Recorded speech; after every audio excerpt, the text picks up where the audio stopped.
شہزادی ماہین اور جادوئی باغ۔ کہانی کا عنوان شہزادی ماہین اور جادوئی باغ۔ ایک بار کی بات ہے، ایک خوبصورت سلطنت میں شہزادی ماہین رہتی تھی۔ وہ نیک دل، عقلمند اور بہت خوبصورت تھی، لیکن اسے محل کی دیواروں میں قید زندگی۔ وہ ہمیشہ کھلی فضا، پھولوں اور پرندوں کے درمیان وقت گزارنا چاہتی تھی۔ ایک دن محل کے پچھلے حصے میں اسے ایک پرانا دروازہ ملا۔ جب اس نے دروازہ کھولا تو اس کے سامنے ایک جادوئی باغ تھا، جہاں رنگ برنگے پھول خود بخود رقص کرتے، تتلیاں چمکتی روشنیوں کی طرح الفاڑتی رہتی اور ایک نغمہ ہر طرف گونجتا تھا۔ وہ باغ ایک جادوگرنی نے سالوں پہلے چھپایا تھا، لیکن شہزادی ماہین کی پاک دل خواہش نے باغ کو دوبارہ زندہ کر دیا۔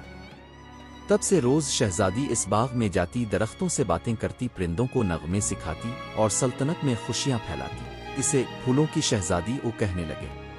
ایک زمانے کی بات ہے، ایک خوبصورت سرسبز و شاداب سلطنت تھی، جہاں نہ صرف فطرت کی رونق تھی بلکہ امن اور خوشحالی بھی۔ اسی سلطنت میں رہتی تھی ایک نیک دل، بہادر اور عقل مند شہزادی، جس کا نام تھا ماہین۔ ماہین صرف خوبصورت ہی نہیں تھی، بلکہ وہ دل سے بھی نرم اور عوام کی خیرخواہ تھی۔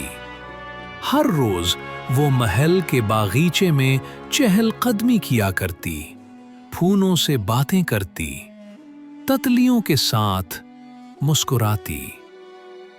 ایک دن جب وہ تنہا باغ میں چل رہی تھی، اسے زمین پر کچھ چمکتا ہوا دکھائی دیا۔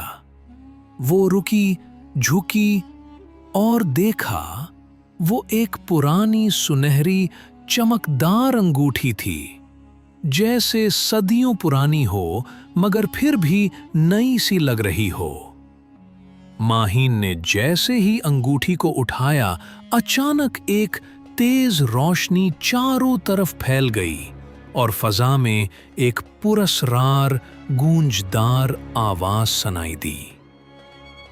جس نے اس انگوٹھی کو پہنا، وہ جادو کی دنیا کا دروازہ کھول سکتا ہے، مگر یاد رکھو، جادو طاقت دیتا ہے مگر امتحان بھی لیتا ہے۔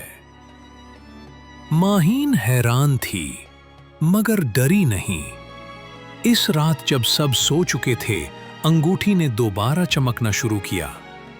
روشنی بڑھتی گئی اور شہزادی کے کمرے میں اچانک ایک جادوئی دروازہ نمودار ہو گیا۔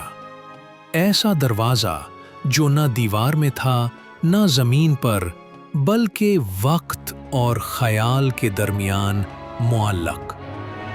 ماہین نے ہچکچائے بغیر اس دروازے میں قدم رکھا اور یوں اس کا سفر شروع ہوا۔ سامنے جو دنیا تھی وہ خوابوں سے بھی زیادہ حیرت انگیز تھی۔ بولتے ہوئے جانور، ہوا میں اڑتے قلعے، بہتے ہوئے جادوئی دریا، مگر ان سب کے پیچھے ایک سایہ تھا، ایک سیاہ جادوگر جس نے اس دنیا کو قید کر رکھا تھا۔ ماہین کو معلوم ہوا کہ اس جادوگر نے انگوٹھی کے راز کو جان لیا تھا، اور وہ چاہتا تھا کہ انگوٹھی واپس اس کے ہاتھ لگے تاکہ وہ اصل دنیا کو بھی نریٹر۔ کہانی شروع ہوتی ہے ایک سنسان پہاڑی علاقے میں، جہاں ایک پرانی لیبارٹری چھپی ہوئی تھی۔ یہ لیبارٹری کسی عام سائنسدان کی نہیں تھی، بلکہ یہ تھی پروفیسر مائلو کی، ایک ایسا پاگل جنونی سائنسدان جسے دنیا پاگل کہتی تھی، مگر وہ خود کو مستقبل کا نجات دہندہ سمجھتا تھا۔ پروفیسر مائلو غصے میں، دنیا کو ایک نیا محافظ چاہیے، انسان ناکام ہو چکے ہیں، اب جانور بچائیں گے ہمیں، اور پہلا ہوگا سپر پانڈا۔ سین 1، پانڈا کی آمد۔ ایک رات پروفیسر مائلو ایک زخمی پانڈا کو لے آیا، جنگل سے چرا کر۔ پانڈا تھکا ہوا، ڈرا ہوا مگر معصوم تھا۔ لیبارٹری میں ہر طرف مشینیں تھیں، شور تھا اور ایک سنہرا سیرم تپ رہا تھا۔ پروفیسر مائلو دیوانہ وار ہنستے ہوئے، یہ ہے میری زندگی کا کام، بس یہ ایک انجیکشن،